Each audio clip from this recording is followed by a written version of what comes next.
Hey, welcome to the latest edition of Live and in the Studio. I'm here at Quabbin Hill Studio.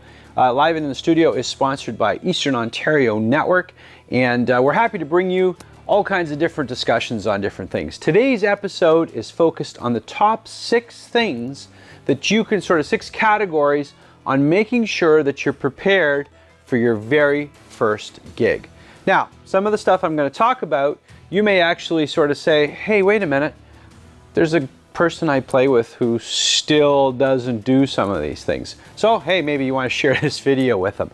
I know that from the very beginning, one of the things that's most important, the things that I've learned, is being prepared and also having some redundancy, so if something fails, that you're ready to deal with it. So let's go through the list. So number 1 is, if you're playing any type of rock music, country music, anything electronic, whether it's guitar, keyboards, bass, even drums, even if you're going to sort of have a reliance on listening to or getting a monitor feed or anything, is making sure that you've got power. So you got to make sure that you're going to take some kind of power with you. So if you're playing a gig, chances are they're going to have an outlet somewhere to plug in. So one of the most important things, one of the things you got to remember is make sure that you've got an extension cord, because you still need to get from where the power is to where you are on the stage. If you're a drummer, you might still need your set list, you need your tablet powered up, so you still need some kind of power. Maybe you've got some kind of metronome. The other thing too is you're going to be plugging in more than one thing into the power. You're not going to need just one outlet. If you've got a pedal, if you've got all kinds of different things, if you've got your phone plus you've got a tablet, who knows, right? You need more than one. So even a basic power bar is required. If you can afford it, one of the things you might want to look at too is a small power conditioner. In a rack, you can actually get power conditioners too that are built into the power bars, and that just cleans up the power, and it also saves your gear. So in the long run, gear that runs on dirty power, inevitably it's going to break down, it's going to fail. So power is one of the most important things that you need to make sure that you have. Now, if you've also got, if you're showing up at the gig and all you've got is your wall wart and your pedal, then you've missed the boat. Okay, so you got to make sure that you have extension cords and power bars. So first most important area. Second one centers around the cables that you need to connect your equipment. If you're a guitar player, so chances are that you've got either a pedal board or an amplifier and a bunch of stuff. So think about it this way. So from your guitar to your amplifier is one cable. You may have, though, a cable that goes from your guitar to your pedal board or to multiple pedals. So in every case, you're going to need at least one spare cable. Not only the cable that you need to plug in, make sure that you have a spare cable, because inevitably these things die. You might, it might just be pulled out the wrong way, or it just eventually gives way. No matter how good the cable is, eventually they will go. So if you've got pedals and you've got those tiny little cables, and chances are, again, too, they're not the best cables in the world, make sure that you've got some redundancy there. Carry extra cables so that you can plug things in. Likewise, too, again, if you've got speakers that you're plugging into your amplifier. So let's say you've got a head and you've got a speaker that plugs into it, and you've got speaker cables. It'll work until it doesn't. And then when it doesn't, well, what are you going to do, right? So make sure that you have redundancy in your cables and in the cables that connect between all of your devices. If you're a keyboard player, same thing too. So if you're running multiple keyboards, you need to think about how you're going to get those keyboards perhaps into a bigger mix. So one of the things that you have to consider is, do you need to carry direct boxes? So you're plugging into, let's say, somebody's mixer or some kind of stage snake. All they're going to have on stage is XLR. So you may have to carry a couple of direct boxes in order to be prepared. Let's move on to audio. And audio refers to any time you have to connect to a larger system. So a mixer could be a stage box, somebody else is providing the sound. You need to be prepared to plug in to that particular system. So if you're a keyboard player, as an example, as I already said, you need to figure out a way to get all your keyboards, all the sounds. If you've got 3 or 4 keyboards and you want to run them all in stereo, well, you're going to need to make sure that you have a submixer and that you bring the submixer with you, or at least 3 direct boxes that you can at least send mono signals and plug in on the stage. It's your responsibility to make sure that you're ready to go if you want to have all those keyboards running through the system. Likewise, if you're a guitar player and all you have is a pedal board and you run direct into the system, don't assume that somebody's going to have a direct box for you. So make sure that you add a direct box into your arsenal. And if you're adding a direct box, well, also make sure that just in case that you carry an extra microphone cable, because you're going to need to plug that microphone cable into their system. Now, in a lot of cases, if you're playing on the bigger stages, they'll have this for you, but don't assume. Likewise, let's talk about singer-songwriters and sort of the acoustic act. So you're playing an acoustic guitar and you're singing, and so what do you need?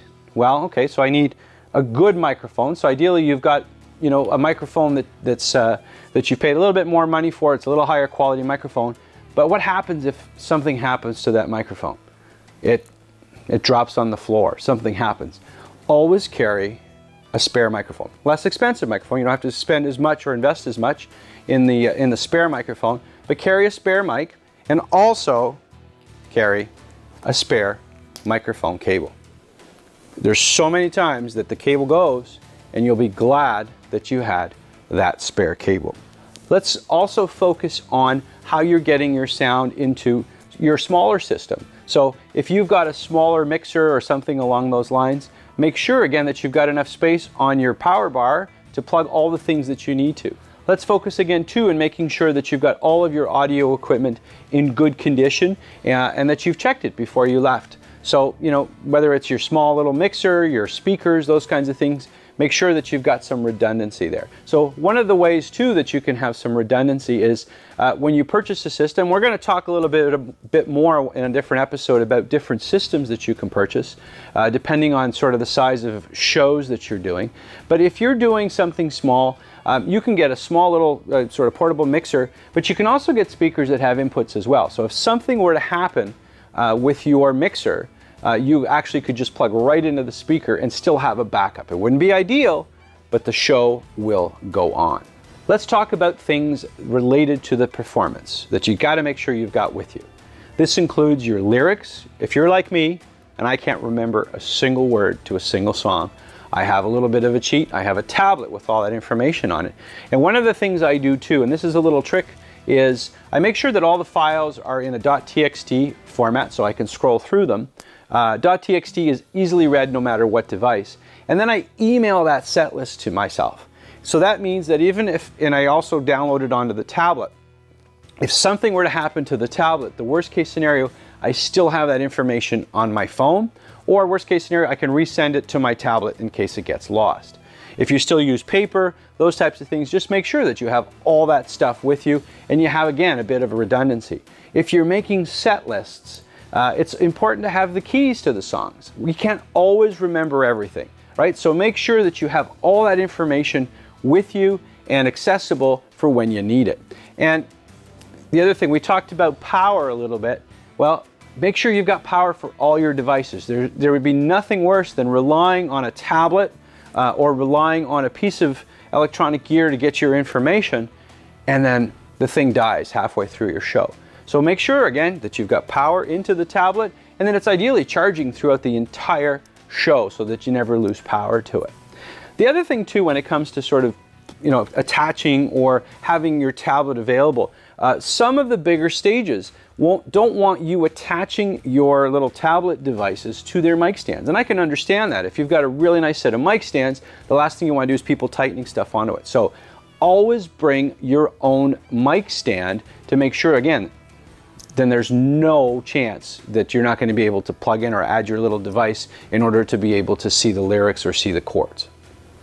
Let's talk about the little things that are actually big things when it comes to either playing guitar and those kinds of things. So make sure you get your picks, that you've got an extra capo.